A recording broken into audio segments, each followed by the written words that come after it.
AI, we love you. All right, now welcome back to the last, the Nerdom, the podcast that bravely asks the question: what if two nerds talked about TV like it was the fate of the universe? And today we're diving back into one of our favorite special series, Binge Worthy. If you're new here, Binge Worthy works like this: we pick a TV show we're curious about, we watch the first 3 episodes, and then we decide if it's worth binging or if it should be quietly escorted out like that one coworker who brings tuna to the break room and microwaves it. This week, we're looking at the HBO comedy, drama, industrial, furniture, thriller masterpiece known as The Chair Company, a show that finally answers the question absolutely nobody asked: what if the world of corporate office chairs was actually intense, emotional, and slightly unhinged? In these first 3 episodes, we get everything: designers who love chairs maybe too much, executives with secrets that definitely weren't covered in the onboarding video, corporate politics so chaotic it makes your HR department look stable, and of course, more chairs than IKEA after a supply truck crash. Why is it so dramatic? Why is everybody sweating? Why does one character talk about lumbar support like it's a religion? We don't know. But we're here for every second of it. So settle into the comfiest, least judgmental seat you own, preferably one that won't squeak every time you shift, and join us as we decide whether the chair company deserves your binge or if it should swivel right back out the door. This is Bingeworthy. This is the first to last Nerdom, and yes, today we are absolutely taking chairs way too seriously. Yep. I'm Ye Tom. I'm here with Mike. Hey, Tom, I gotta tell you, you did a great job setting the table. And pulling up the chair, so to speak. And Absolutely. I'm not imbibing today. I do have my solo cup, but it's because my 7 Up I forgot to chill it first, so I'm gonna have to Oh, do the wow. solo cup full of ice. But yeah. So yeah, if you're new to us, which you may be, because the Cheer Company is something a little bit different than we usually cover. It's a strange comedy. Let's introduce you to us first before we get into the show. We are the first to last the Nerdom. You can check out our website at first the last, or sorry, I always screw it up. FirstLastNerdom.com, and then we have a little carousel of our YouTube channel videos on there that you can check out. But if you want to go to the source, we also are on YouTube under the first to last the Nerdom, and you can check us out there. We've got videos, we got shorts, we got live videos. We've been doing our podcast live for the past several weeks, months. So that's where you'll see our podcast, where we usually cover a movie, what be it sci-fi, fantasy, or horror, or maybe just a strange indie title. We did a crazy little Repo Man, which is sort of a cult classic. Yes, we did. Part of our Criterion month, which we started with Brazil. We also have all sorts of stuff for you to check out. I'm also on Reddit under First Last Nerdom. I will promote our stuff there. I might find a place to promote the chair company. So if you came over from there, hello, Reddit people.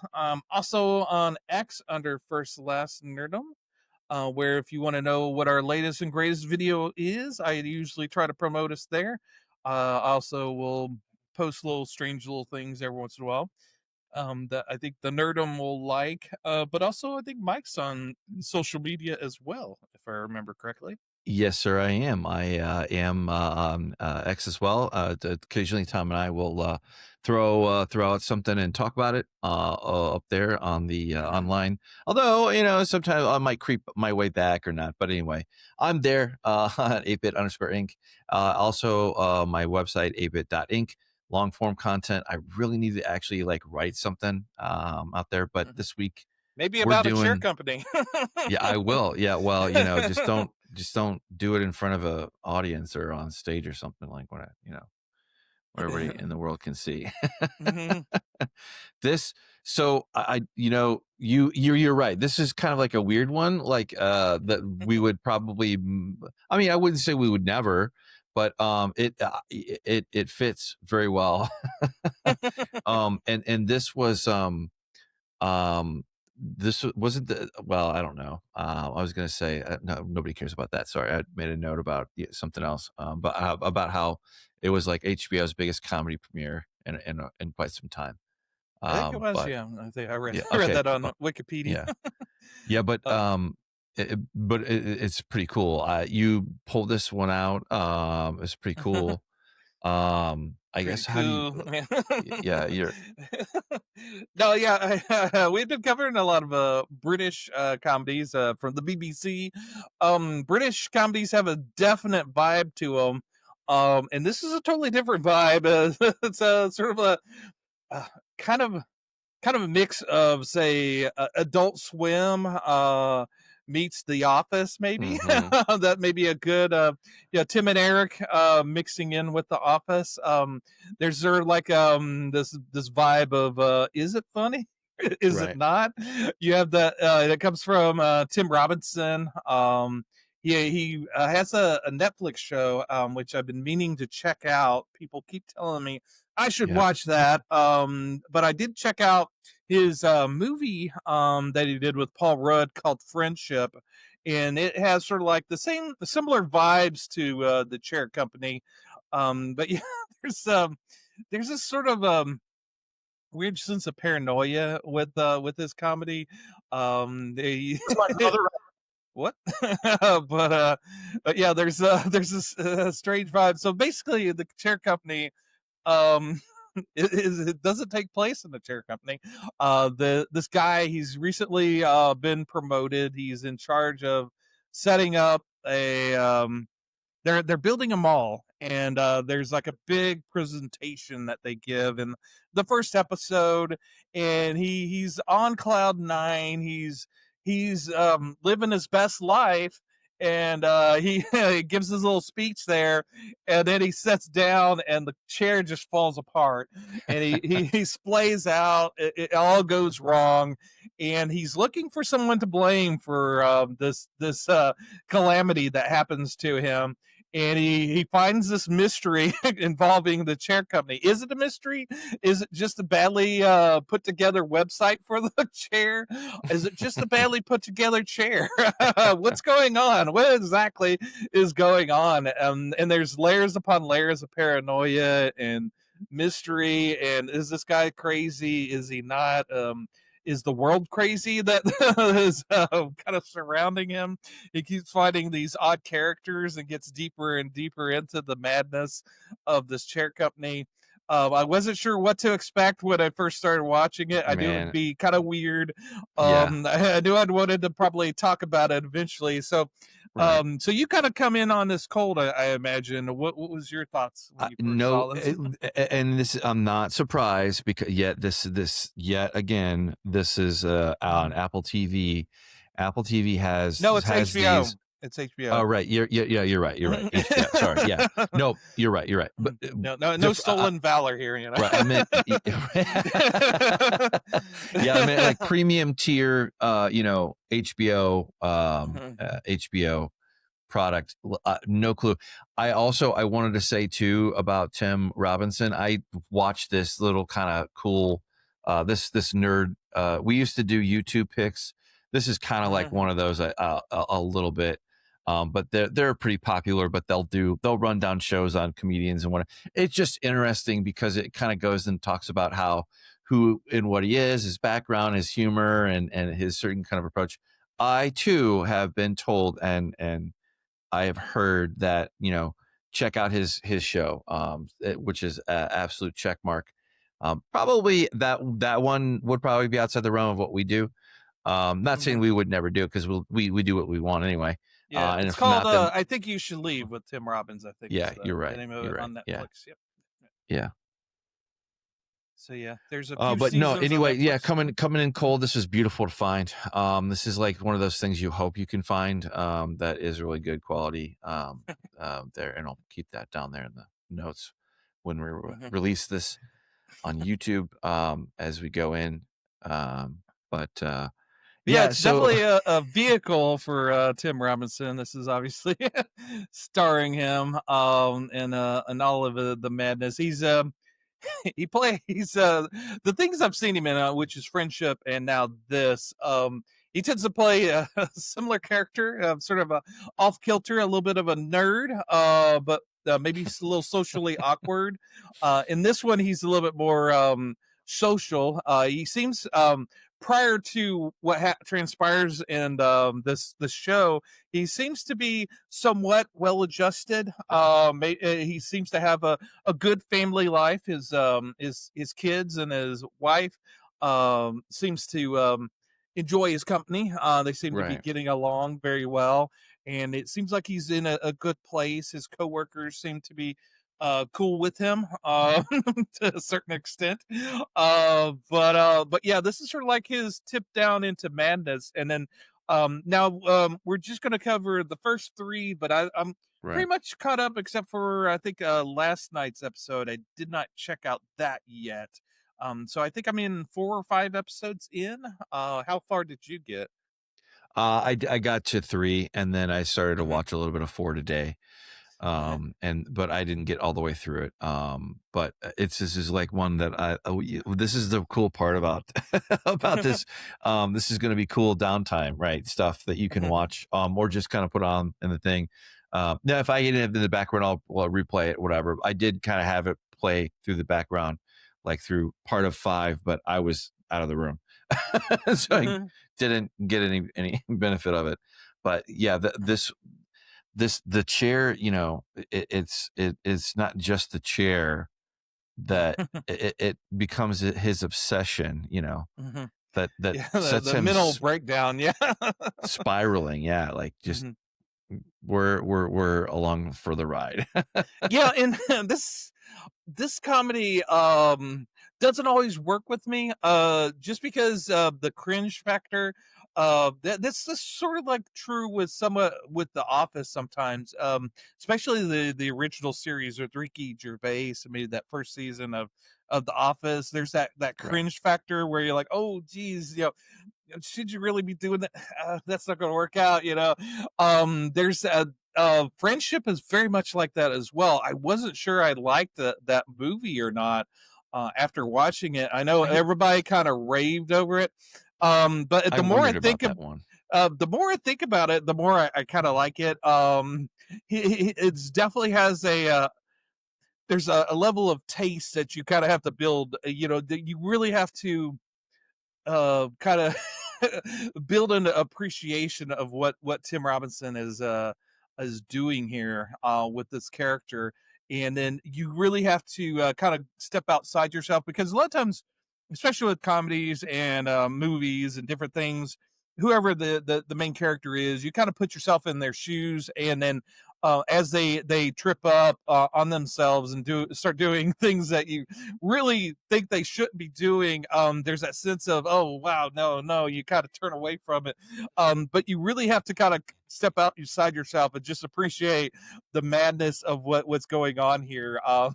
You really can't be real invested in the character because they go places where you would never go, so you just kind of have to step back and just watch the madness of what this character is doing and to kind of appreciate the world that's kind of created around him and the madness that steps in. Yeah, and this is not only like The Office that you said, like the UK one, Hmm. and the US one too, but the Community, that Atlanta is also a little bit more serious kind of take, moving more toward not quite as serious as that, but like more like Barry. That's Hmm. one that also comes up a lot that I've heard. I haven't quite Hmm. sat down and watched it, all the way Hmm. through. Aside from being Hmm. slightly familiar with the other thing. There's also that one Ted Lasso. I haven't watched that one yet. I don't know, but you had mentioned Friendship. I did see that movie, and I didn't see the movie, but I had seen that it was coming out, and I was like, I don't know if I want to see. Yet again, I just kind of it's fun to find these good things that you find a good show, and usually if there's a movie, if you haven't seen it from that, yours probably going to be good as well. So that's Yeah, good. I would say definitely watch it. I watched it on HBO. It's a A24 film, so I think it's still on HBO. If not, definitely maybe check it out. Said Tim Robinson just acted in it. He didn't Right. write or direct it, so he's not like creatively like super invested in this as opposed to this show, which he's definitely invested in. So it's kind of I think one of the complaints of Friendship is that it doesn't go there. It doesn't go all the way into madness that sometimes Tim Robinson stuff does. Mm. Obviously, I'm not speaking from authority because I have the only thing again I've seen of his is Chair Company and Friendship. So I'm not the expert. So if you are a Tim Robinson expert, let us know in our comments. Tell us what we're missing out on and why our I from our perspective is totally wrong. But yeah, Yeah, well, from that YouTube video that I had put down there before that talks about Tim Robinson, he was on the show called The Detroiters from hmm 2017 to 2018, and I've hmm seen skits of it. I'm not super familiar with it, but it is kind of fun. It was like it's you have to kind of have a certain kind of humor in order to appreciate it. I'll put that way. hmm Like it's absurdist, and like the earlier, younger Tim Robinson, you can see is just kind of like this zany, crazy, out there kind of things, like in line with like where, that gave birth to, like a Rick and Morty or something like that. But anyway, hmm he's funny. But yeah, but I can understand too from like as you were saying a little bit before, which is like it's to taste a little bit too. yeah, If you it's don't not like, like you know, it's gonna sound odd, but it's not easily palatable comedy. It's kind of a acquired taste. right, It's not like it's not like a fine wine though, but it is what it is. It kind of takes you off guard. You go okay. It's not immediately funny, which I tend to not like the crowd pleasing effortless comedy stuff that's just I like the more avant-garde kind of weird humor right. things. So even if I don't like them immediately, I might appreciate what they're doing. And yeah, I was wondering if maybe this is with humor and yeah, humor is always refreshing itself. So Right. the things that That's like the true. kids today find funny, you know it may not hit with an older crowd, which I assume me and Mike would be considered an older crowd. So I didn't know if maybe the comedy just isn't landing for Practically me. Yeah. So Practically but senior citizens, my friend. I don't know, get out the AARP cards, but no Yeah. no but it is an enjoyable show. I am coming back. I like I said, I appreciate it more and more as we get into He it. And you do the character is multifaceted. You do learn more about him and his past, and maybe his past. He's had some problems in the past, which are kind of revisited later on in the series. I think it Right, only is going to run 8 episodes for this season. I'm kind of curious to see where they'll go with this, especially this one. And there's one slated for our next binge worthy show, the sci-fi show that I'm kind of curious to see how if it'll have legs. This show, how many seasons are they going to do for this? And I would assume it doesn't look like Tim Robinson. It seems like Tim Robinson likes to do like a show for. I don't know if it's because of ratings or if it's by playing or by happenstance. But he seems to like stick with something for 2 or 3 years and then moves on to something else. So maybe that's the goal. Is that it's not going to be like a super long show. It's not going to run like right. 7, 10 seasons. I don't see where. Although I'd be kind of curious to see what would happen if it did run that long. But but I think you might stretch it a little thin at that point. But I can see I where this could be like a 2 or 3 seasons of banger content, as the kids Yeah, I say. think yeah, well, it's so funny too because Tim Robinson is a certain kind of taste, tour comedy, I guess you could Mhm. call it. But He's not your he typical leading man, is what no, you're he's saying. not at all. He's completely, he's like it would be like dropping Chris Kattan and in the middle of something and in the middle of a Broadway play. It might be a little bit off-putting if you are familiar with him. But to Mhm, me, his seeing him in this and having seen him in the past before, not to a great degree at all, but to be familiar enough because we like Adult Swim and you kind of hear names over the years mhm, and you pay attention to it. He's so much more refined that it's not like just like this weird awkward bundles of energy that just pop forth. mhm. It's a lot more constructed than that. And I think that Yeah, it that yeah, just bodes well because it's yes, it's cringe, but it also plays on these other things that we've kind of covered too, like where, mhm. we're in I was gonna say like um liminal space, between, thriller and psychological breakdown, Mhm. like madness, like you were saying. Yeah, You can that's there's a interesting. certain arc, Mhm.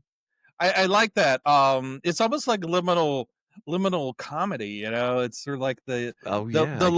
the lone chair in an abandoned office. There's that kind of Red vibe to ball. it. Yeah, red ball. Fucking Yeah. fucking abandoned, like let's get the fuck out of here, like vibe, like creepy, just that tension Mhm, that mhm. happens that Yeah, anyway. yeah, I'm a weird nerd like that. I like that. I love that thing. And you heard it here first.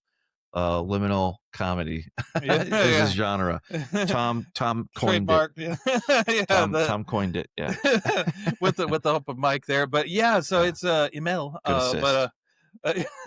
That's why we're a duo. Right. But yeah, no, it takes the there's some inherently funny things in it, like the like when he's looking for the chair. Ron is his name. He goes to find the chair, and the I guess the maintenance guy is there kind of deconstructing the conference room, and he's all paranoid about the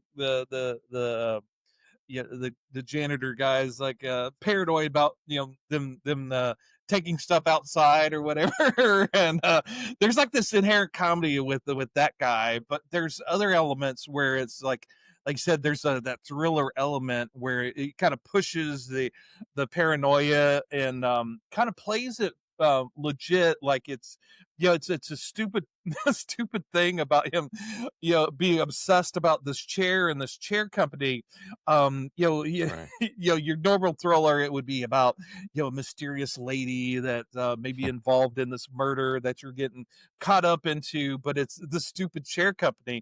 But they treat it like it's that film noir kind of very seriously. At least Right. he's treating it very seriously, and he's finding all these bizarre characters, and they're pushing that thriller element and playing it true and unto itself. But then there's the comedy of the situation of it. So it's playing it at different angles with the seriousness of it, but then also with the outright comedy elements of it. There's that bizarre guy, I forget the name of him, that's stalking him at the beginning, but he Right. kind of teams up with him in the later episodes. And there's just very bizarre characters that are very engaging. I have to say. um but yeah, there's a lot of fun to be had, and it obviously HBO's throwing a bunch of money to this, so it looks beautiful. It's a beautifully shot show that looks great. There's always that worry nowadays of well, is this show woke? But yeah, no, no, it's not woke. Had nothing I to think do with nothing. Yeah. it's too bizarre to be woke. It It doesn't know what woke is. I, anything. There is no way that you could ever take that word woke and its kind of slang, current day understanding of it being really means anything you want to mean, really. But you cannot ever apply that label to Tim Robinson ever, like that.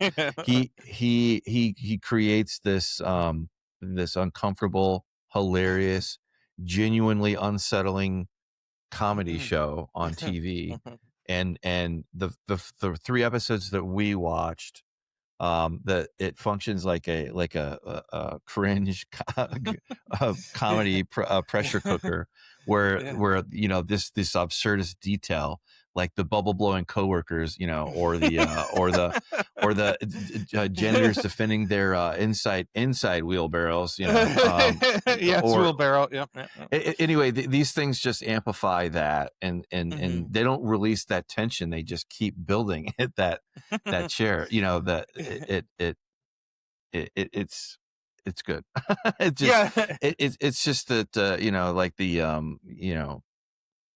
this just there's the soul crushing needed yeah. for by him, his character Mhm. Ron, for him to be taken seriously, Yeah. is like what his identity is, but that's how Robinson's, that's his entire, like that. It's really good. He knows how to do it. It's just very compelling. I also, I don't know that I would want to stick around for 8 seasons, but but I think this is probably going to be more like on the shorter side, but I hope it's like maybe like a good full 3, Mhm. or maybe 5. Maybe they could get away with Yeah. 5 seasons, but Yeah. I would want to see it more than that, because I don't know that you could take this in too many directions, because it is so very opinionated and how and where it's going. But who knows? Who knows? I don't know. It just, Yeah. and at the end of the day, it is a strong. I'm going to keep watching it. Yeah, yes, it's highly enjoyable. But yeah, it's one of those with comedy you could either, especially with this, you could either your main character, your protagonist. Right. Yeah, a lot of times with comedy is, they're your way into the world. You're relating to them, and it's usually the bizarre characters around them that you're experiencing and enjoying. Whereas in this one, the main characters of the bizarre one, it's all the characters around him for the most part are bystanders to the madness that he Right. creates. So it's a different way of twisting the comedy. Like I said, your immediate reaction is to go in with the protagonist and like them be your cipher, but you're much like the other characters in it, and you have to become a bystander because you can't really co-sign a lot of the stuff that he's doing. So you Well, gotta have to step away from him a bit as an observer. I mean, I could even see like where it's maybe the draw isn't, you don't really like him, or maybe you're indifferent to him, never, so you don't Mhm, really understand what you're mhm, dealing with, and that's mhm. fine. But I was gonna say too, like this, you kind of want to. I could see like where people would feel it would feel torturous to them, because they would want to know, well, what happens next. Yeah. Because there's a lot of density of how he makes you laugh, each episode, or sad for him, or Yeah. I don't know, sympathetic. I don't know. Mhm. Well, and there's to relate it back to what we do and the YouTubes and the internets, but there is like there's certain channels that I watch where some of them are the horror channels or the obscure channels where they like obsess over the Right. minutia of little tiny little mysteries about the internet. This company that seems kind of weird and odd that they kind of obsess over and kind of dig to see what's the truth of it.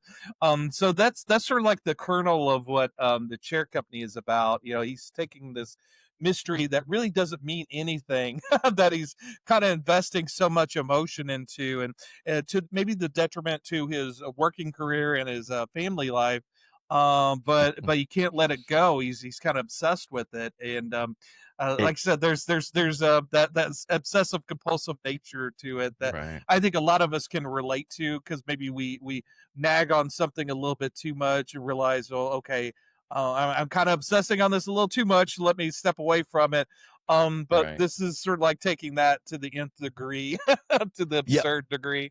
right, right. Like if just something sticks with you, is like, okay, what is this really about? Like, what is this? Is this like stuck out in my mind because I was hungry, or you know, Right, or exactly. but yeah, well, where you would easily just like let it go. He's like, no, Yeah. I'm gonna show you I'm gonna show you my paranoia with surgical precision. Yeah. Like, uh, put a clinic on, really. Yeah, yeah, maybe to related to older comedians, because I kind of started thinking about it, because he doesn't have, like, the swagger, the Mm-mm. confidence of, say, a Bill Murray, but he does have. I would even harken him back to maybe a Dan Aykroyd, or that Okay, nerdy sort of kind of lost kind of guy that um yeah, if you redid Ghostbusters, he could be maybe the maybe the Dan maybe Aykroyd version. maybe a Jonah Hill to a Seth versus like not Mhm. a Seth Rogen.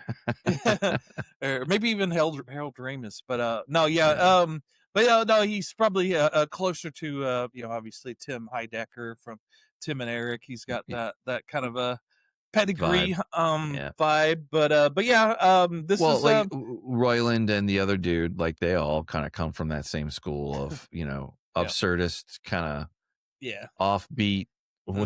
kind of type things. Well, And it's just where let's things go, and what yeah, opens up for them is just let's interesting. yeah, let's poke at that until it either explodes or does something Uh, funny. But yeah, it's yeah, it's a recommend. And also, this kind of loops back to HBO, which I have to say, yeah, before binge worthy became binge worthy, I was binging on things. Back in the day, I didn't like paying extra for things. Like I didn't, I was kind of opposed to paying extra for HBO. So when physical media started coming out with DVDs, I became obsessed with the show, like, say, Sopranos. I think this was the big one that hit me. HBO show Sopranos. They would come out, after the season completed, and right before the new season, they would come out with the nice box set DVD box set of the last season. So that's how I watched oh, yeah. Sopranos. I would get the DVD box set and would binge all 13 episodes all at once, and then I would lend it out at work to my fellow coworkers, and they would binge it. So yeah, I was one of those forefathers of binging. So so whenever I think of binging, I also think of HBO. So it's kind of nice to get back to an HBO show. And also, oddly enough, I just went through a second viewing of going through the whole season of Sopranos again on Oh, HBO streaming. So because my that's funny. DVDs were in storage, so I had to watch it on HBO. But I'm about 4 episodes left of Sopranos. So another, although I didn't binge it, I would watch a couple of episodes Right. every Saturday morning. So that was sort of my end of the week, finish with work, sort of toast off for the Wind weekend. down. Yep. Yeah, but yeah, That's so perfect. so yeah, it's kind of hard to binge the show right now because they're doing one episode a week. So and we're about at the midpoint of the season. So if you want to wait a few more weeks and then binge the whole thing, you can. But yeah, I think Mike and I are giving this the binge worthy seal of approval. Now, I have a question for you. As yeah, I Hmm. agree completely. I have a question for you, my friend. Hmm. So, do you think that I could easily see where Tim Robinson, more a tour comedy, more niche, just like it would follow for him, or do you think that um, it can be a little bit more wider appeal than that universally, or do you I think just wanted it? hear Yeah. your thoughts on that one. Oh no, whether or not it has like a broad appeal, I don't think so. Yeah, I don't think that's what I agree. our mothers would sit down and find this funny. I think, No, um, millennials and nerds. Yeah, yeah, they're you do have to have a little bit of a weird sensibility. If you find the stuff you watch on Adult Swim entertaining, then this may be for you. It definitely has that vibe. It's hip, it's funny, it's on the edge. So yeah, like I said, I wasn't sure what to think of it to start with, but yeah, it definitely grows on you. If you, it's one of those shows you have to give it a chance to work with right. you. If you go in thinking you're not going to like it, you probably aren't going to like it. You really have to kind of meet it halfway. You really have to kind of accept the world, You and if you can meet it halfway, you're probably going to enjoy it. you do have to have some patience with it. You do Mhm. have to have some patience. So either it'll catch your funny bone, or it won't. I don't know, but I get it. I could understand if some folks it just doesn't resonate. You Yeah. get it. Oh, But my only one complaint: not enough Lou Diamond Phillips. But other than that, pretty solid. that's awesome. That's awesome. That's another reason why Stargate is cool. Yeah. Um, look out for that one day. We'll do Yep. that one. Yeah, no, I love that. I'm gonna keep up with it, and I'm happy that like the, this is a great time of year to have something on a list ready to go. Like when you have some extra downtime, or you're just in the middle of the day or something like that. Like you were saying, like Saturday, Yeah. like a little routine.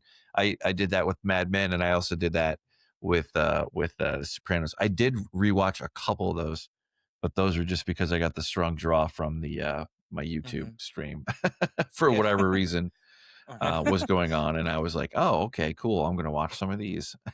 Yeah. Yeah, and that might be an idea of just a spitballing. Maybe us do like a Sopranos once I finish Sopranos. Maybe do a kind of a recap binge worthy thing. Maybe even discuss the controversial ending to the series. Oh, In the 2025, does it still work? there is absolutely room on the table, and a chair that won't fall from out from underneath you or disappear. That will be very, very much be there. Where you sit down or stand up around this table, you can absolutely do a genre blend there, because there is some sci-fi on the Saints of Newark. Newark. I said it all fucking weird. On the Saints of Newark. That movie. If you have you seen that one, Tom? Yeah. While we're Oh, on yes. the subject, yeah. Why, yes, So yes, I have. that the way that it opens up, and that I know this isn't shocking to anybody, but it's kind of like a crouched as the voice from beyond.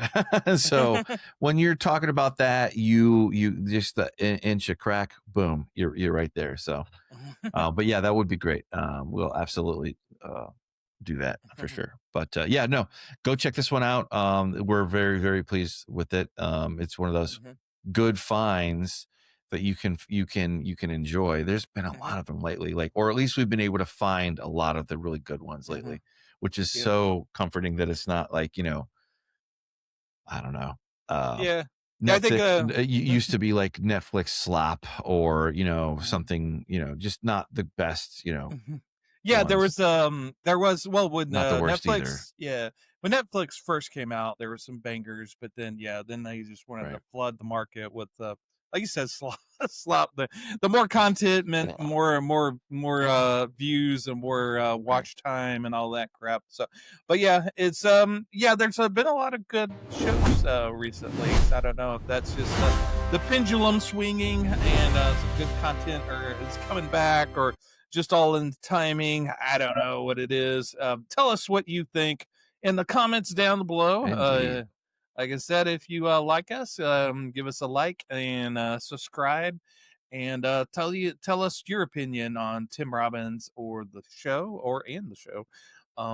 But we've been I've been Tom. I'm here with ML Mike, and yep, we'll do this again next week, shall we? Absolutely. We'll see you later. Later. Bye.